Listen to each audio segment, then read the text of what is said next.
La gracia y la paz del Señor esté con todos nosotros en esta mañana, este domingo de Septuagésima. Así es como este domingo ha recibido su nombre en la liturgia antigua de la Iglesia, por considerarse el primero de los 3 domingos previos antes. Bueno, estoy haciendo ahí un énfasis. Son 3 domingos previos al inicio ya de la Cuaresma, con el miércoles de ceniza, ¿no? En el que ya estamos haciendo esa transición de este tiempo ordinario después de la Navidad y la Epifanía, tiempos de gozo, de celebración, y vamos a empezar con este énfasis y tono también de un llamado a la conversión, al arrepentimiento, a la búsqueda y a la penitencia delante del Señor, ¿no? Entonces, este domingo, como digo, es el primero de estos 3 previos.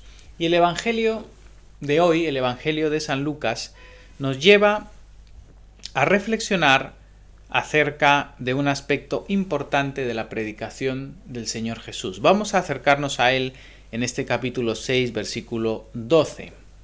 En aquellos días, nos dice, este es el contexto previo al corazón del Evangelio de hoy, en aquellos días él fue al monte a orar y pasó la noche orando a Dios. Y cuando era de día, llamó a sus discípulos y escogió a 12 de ellos, a los cuales también llamó apóstoles: a Simón, a quien también llamó Pedro, a Andrés su hermano, Jacobo y Juan, Felipe y Bartolomé, Mateo, Tomás, hijo de Jacobo, hijo de Alfeo, Simón, llamado Celote, Judas, hermano de Jacobo, y Judas Iscariote, que llegó a ser el traidor. Bien. Este es el contexto previo a la parte central que vamos a ver hoy en el Evangelio, pero aquí San Lucas nos está mostrando algo que es muy constante en su Evangelio y en el enfoque desde el cual él nos narra los hechos de Cristo, ¿no? Y esto tiene que estar muy ligado a la experiencia propia de Lucas como discípulo de Pablo y en cuanto al ministerio que él vio ejercer a los discípulos de Cristo a imitación del Señor, ¿no? Y me refiero al énfasis que San Lucas hace de la vida de oración que tenía nuestro Señor Jesucristo. Es Lucas, probablemente el evangelista que más énfasis hace en estos momentos íntimos, privados, de oración que tenía el Señor, sobre todo en momentos cruciales, en momentos importantes en los que habían decisiones clave que tomar. Y aquí nos muestra este momento clave en el cual el Señor va a escoger de todos los discípulos que él tenía. Le seguían multitudes, acordémonos. De hecho, él envía en una misión a 70, ¿verdad?, discípulos suyos.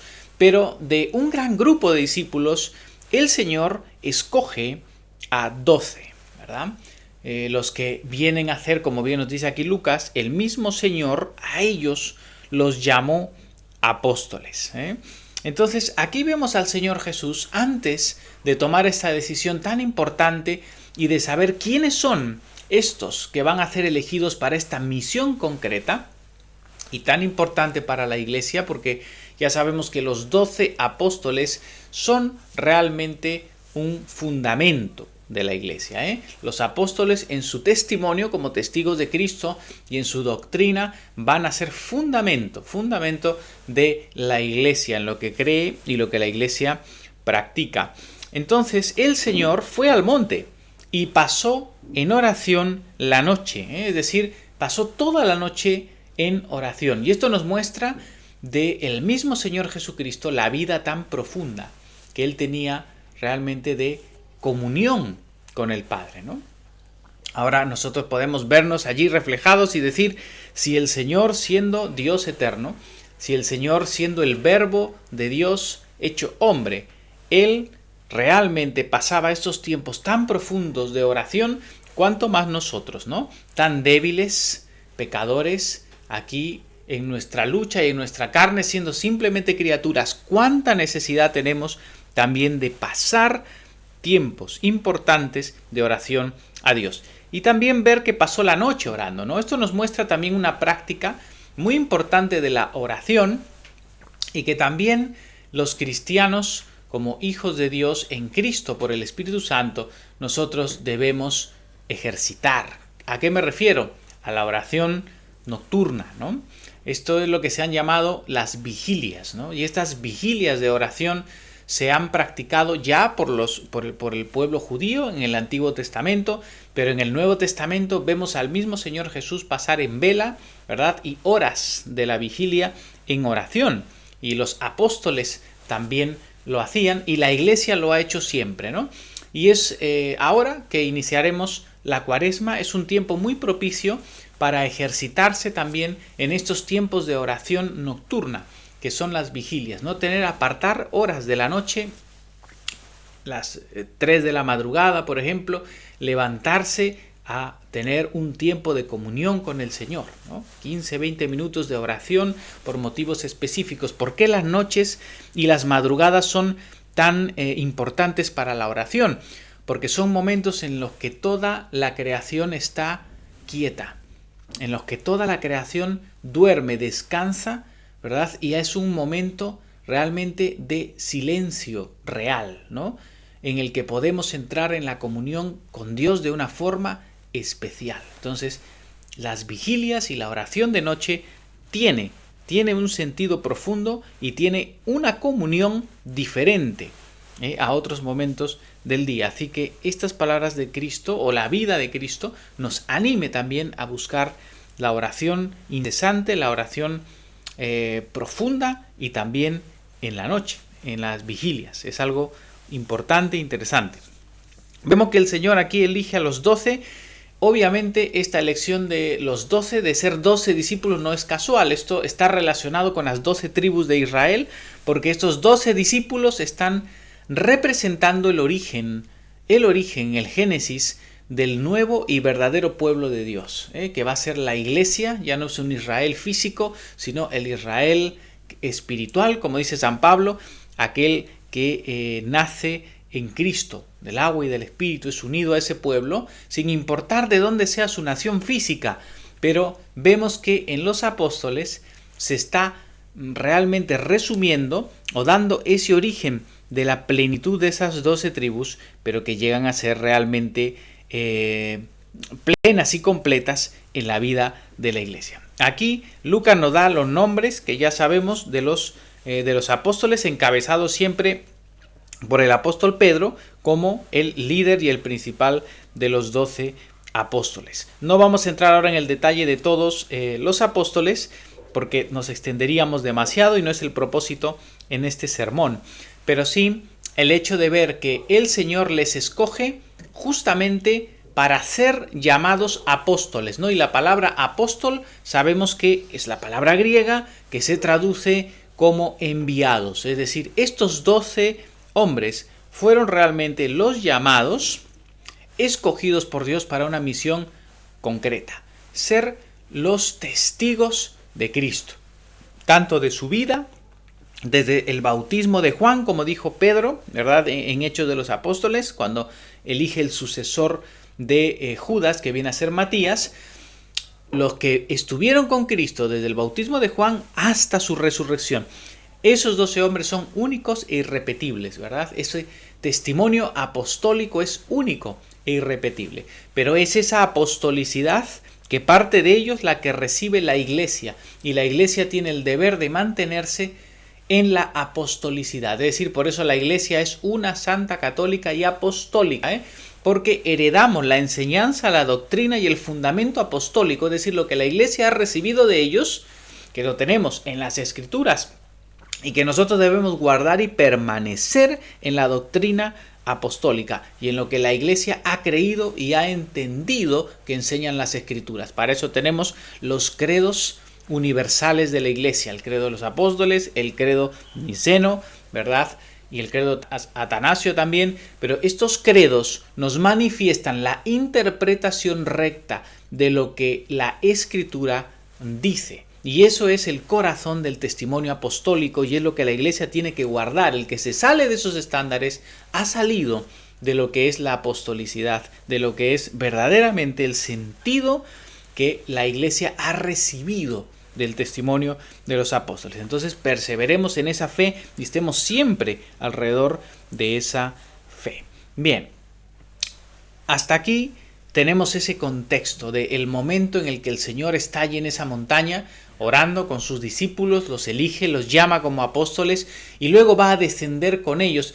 Esto también nos da como una figura del Moisés, ¿no? Del Antiguo Testamento, que sube a esa montaña y recibe la revelación de Dios, la ley de Dios. Jesús nos muestra claramente que en él se están cumpliendo todas las cosas que estaban prometidas en el Antiguo Testamento. El pueblo de Dios va a llegar realmente a su realidad plena en él y en la iglesia.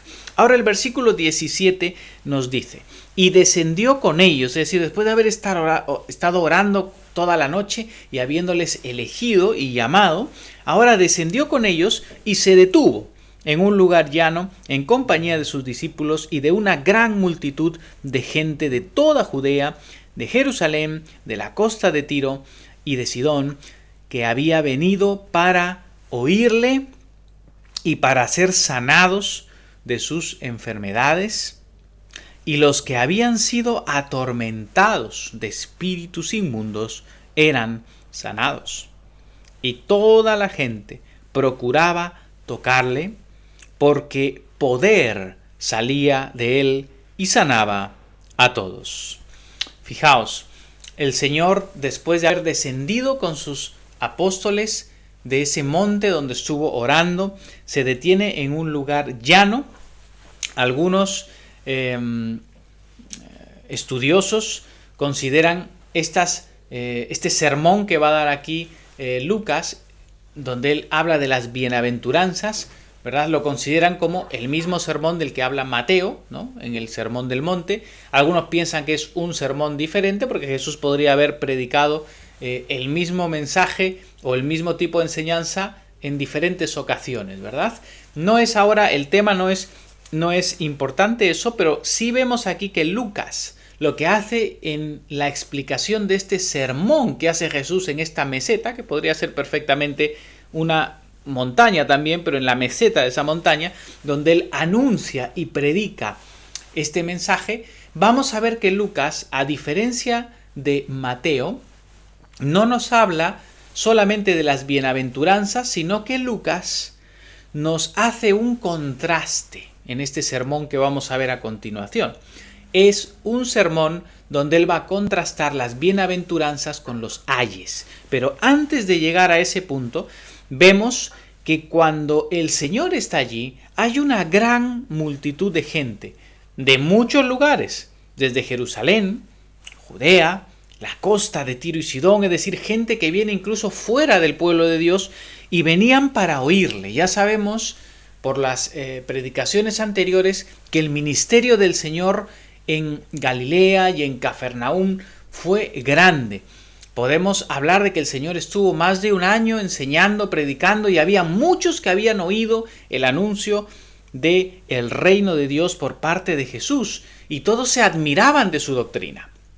Entonces podemos comprender por qué razón aquí esta gran multitud se agolpa, como vimos en el sermón anterior, cuando el Señor llama a Pedro, ¿verdad?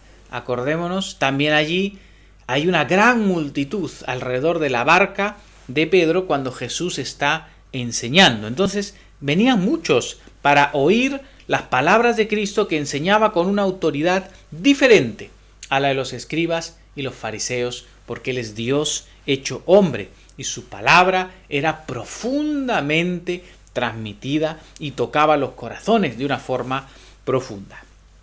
Pero venían para oírle, pero también venían para ser sanados de sus enfermedades. Recordemos que el Señor Jesús anunciaba el reino, pero también en él se manifestaban los poderes del reino de Dios.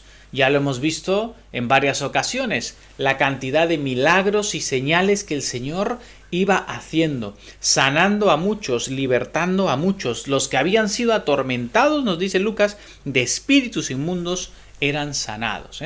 Y esto nos recuerda una vez más la realidad del mundo espiritual. El mundo espiritual es un mundo real y verdadero. Todo lo que está narrando aquí la palabra de Dios es verdad y es real.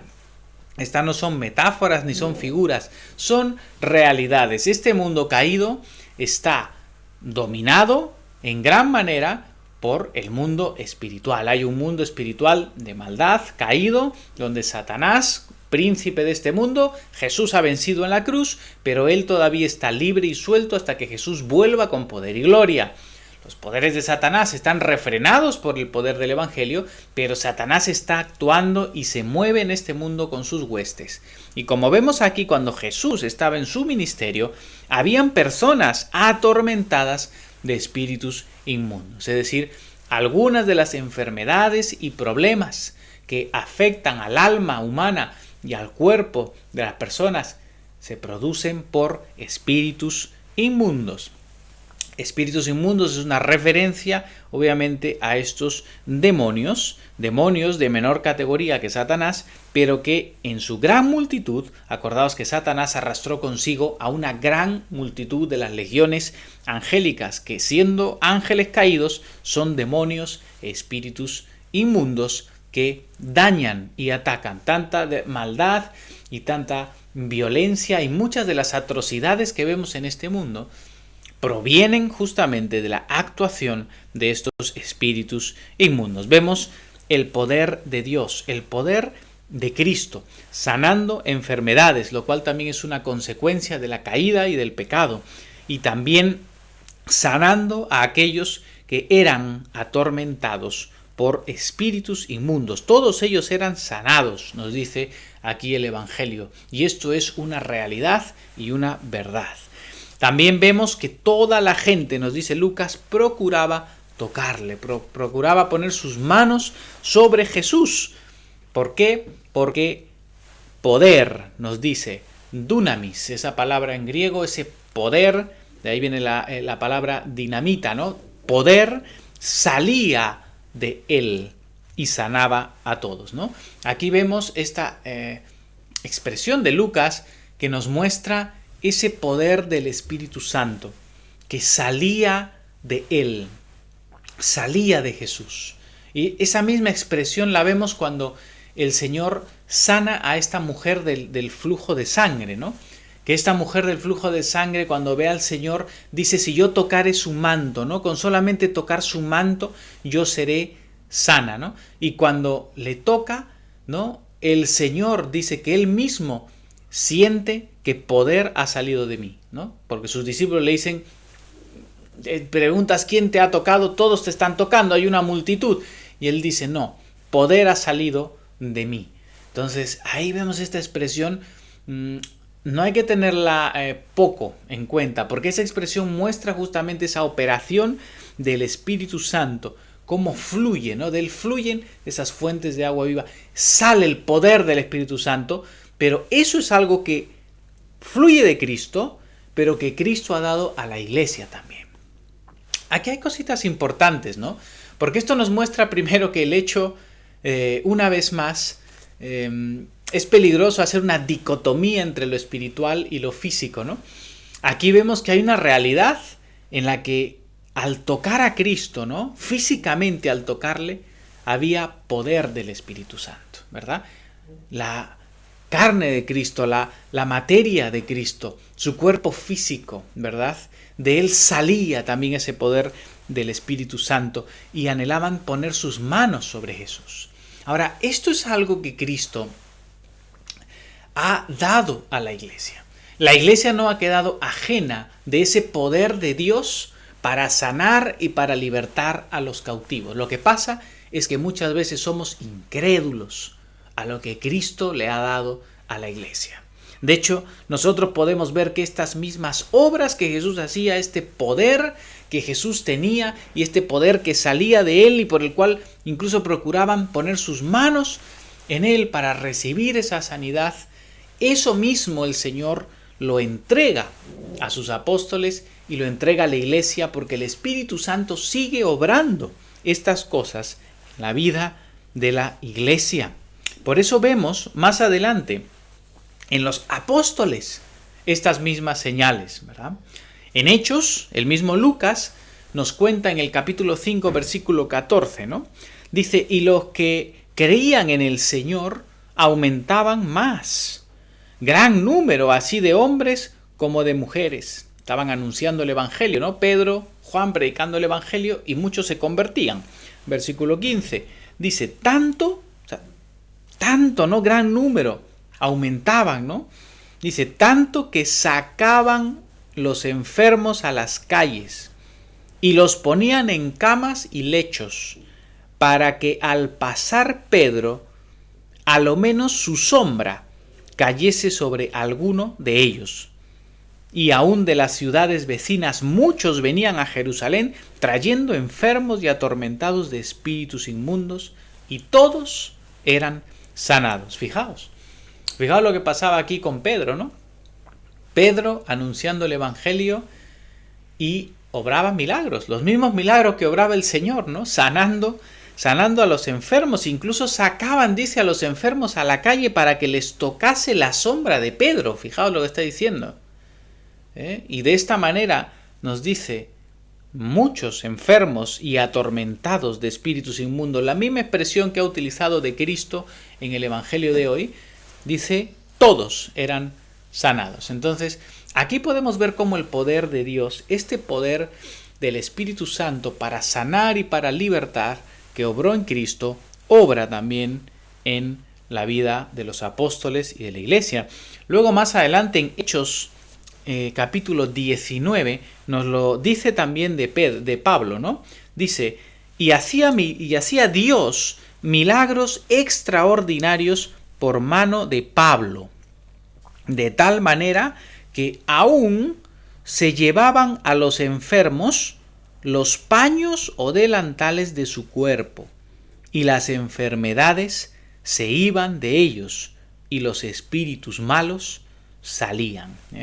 Fijaos otra vez, nos habla del ministerio de Pablo, ¿no? Con los gentiles. Una vez más, fijaos, esto es interesante lo que nos está diciendo aquí Lucas, ¿no?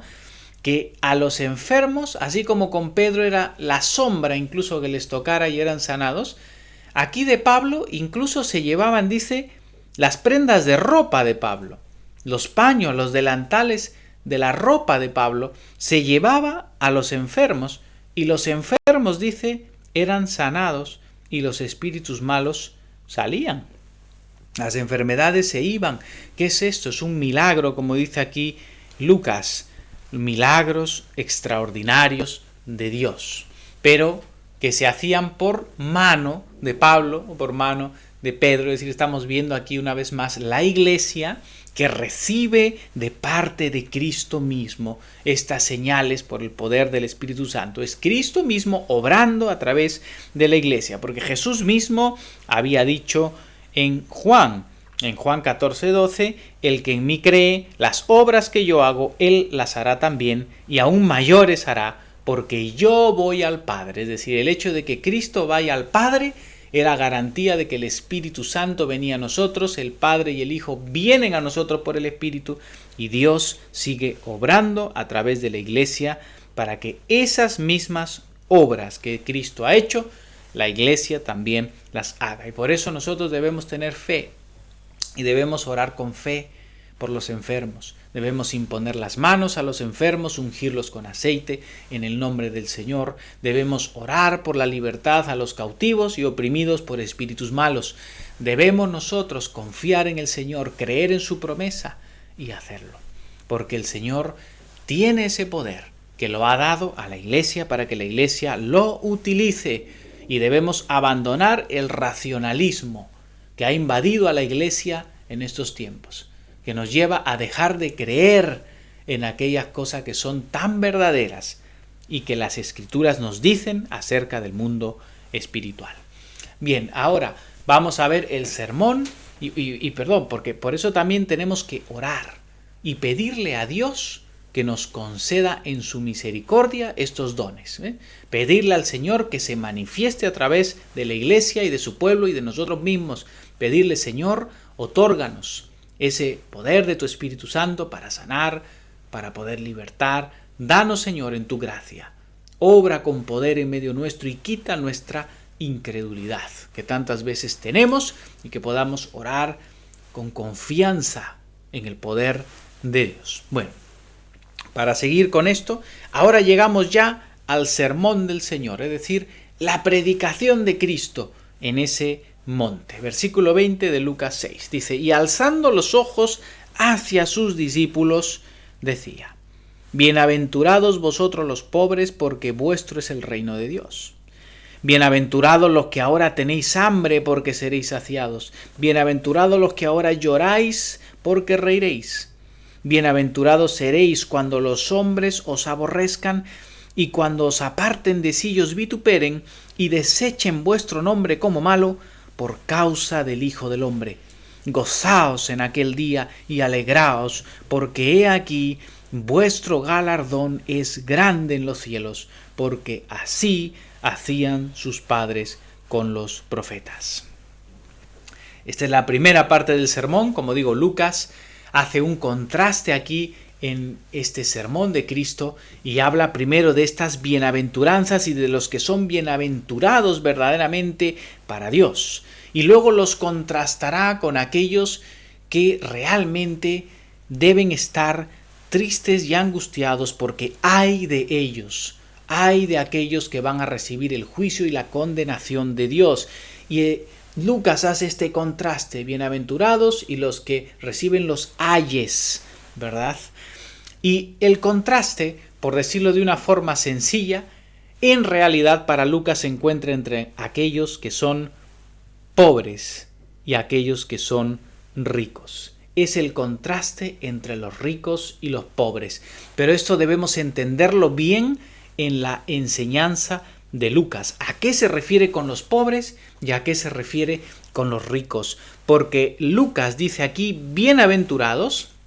Esa palabra makarios, ¿verdad? Es en griego, significa muy felices y es parte de la doctrina bíblica desde el Antiguo Testamento llamar bienaventurados, muy felices, aquellos que son los siervos fieles de Dios, aquellos que padecen, pero por causa del amor al Señor. En muchos salmos habla de los bienaventurados, ¿verdad? Esos bienaventurados que temen al Señor, los justos, los que aman a Dios y también al prójimo. Esos son los bienaventurados en el pensamiento de las Escrituras y en el pensamiento que tiene Lucas. Pero Lucas lo llama los pobres, bienaventurados, muy felices los pobres. Este es el anuncio de Cristo, bienaventurados los pobres. Recordad que aquí el Señor Jesús, predicando este mensaje acerca de quiénes son realmente felices, los va a contrastar con los ricos, porque pobre en este pasaje realmente es el fiel a Dios, es el justo que ama a Dios y que padece necesidad. Padece necesidad. Es olvidado, es desechado, es maltratado en esta vida temporal. Es aquel que también elige por voluntad propia desposeerse, es decir, perder de lo suyo, dejar de lo suyo por el bien del otro. El pobre, el bienaventurado pobre, es aquel que ha sido capaz de renunciar a todo lo que él tiene, a lo que él amaba, por seguir a Dios y servir también al prójimo. Es el que ha elegido desposeerse para participar del sufrimiento de sus hermanos. Entonces, estos pobres de los que habla aquí Lucas, por la misma doctrina de Cristo, no se refieren a cualquier pobre, ¿no? A un pobre, pero que además sea injusto y malvado, no. Se refiere a aquellos que siendo fieles a Dios, que amando al Señor, no tienen sus riquezas en este mundo. Los que no aman la abundancia de esta vida, los que no tienen su corazón en las riquezas de este mundo y los que no buscan la gloria de los hombres. Y esos deben ser los cristianos. Todos los cristianos deben ser pobres así. Aquellos que tienen hambre y sed. aquellos que son capaces de padecer hambre por el bien de Dios, por el bien de sus hermanos, y por la gloria de Dios. Aquellos que lloran en esta vida porque van a ser perseguidos por causa de la verdad de Cristo. Aquellos que están dispuestos a ser perseguidos, aborrecidos, apartados, vituperados, desechados por causa del Evangelio. Gozaos, dice el Señor, gozaos, porque vuestro galardón será grande, no aquí en esta vida, en los cielos.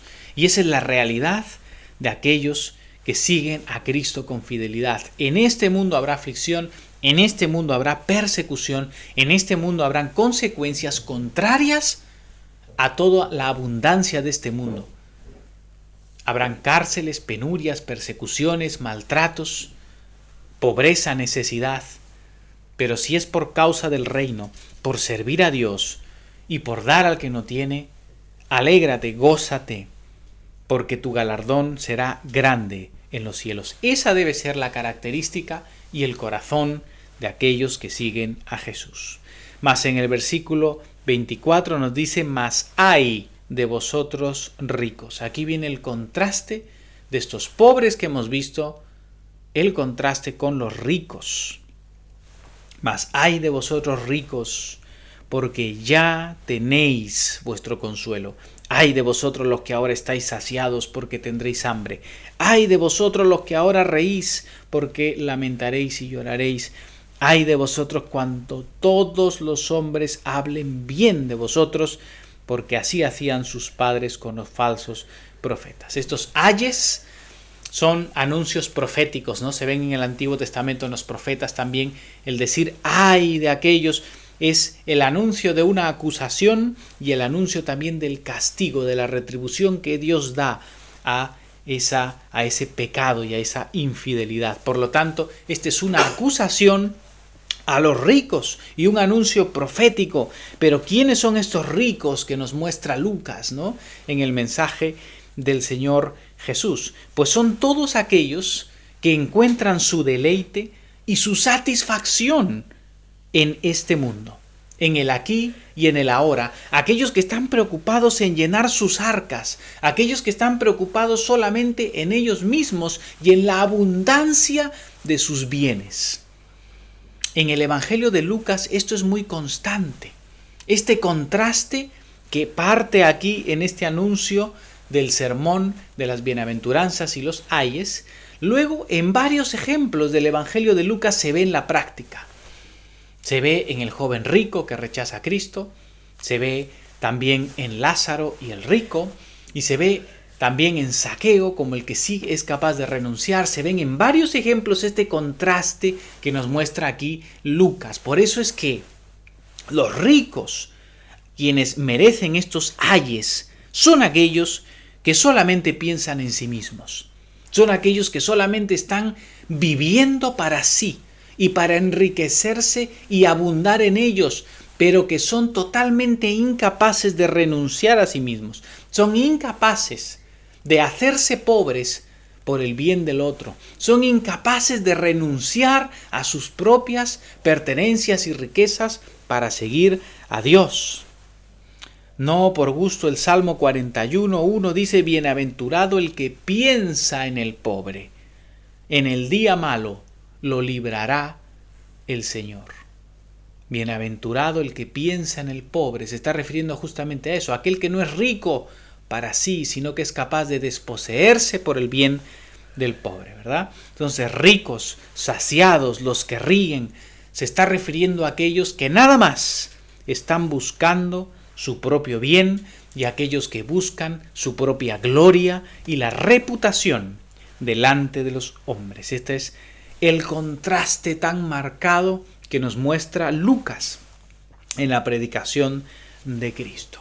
Así que, hermanos, que esto nos sirva a nosotros como un parámetro claro para medir cómo va nuestra vida y si somos bienaventurados o somos más bien aquellos de quienes el Señor dice: ay de vosotros.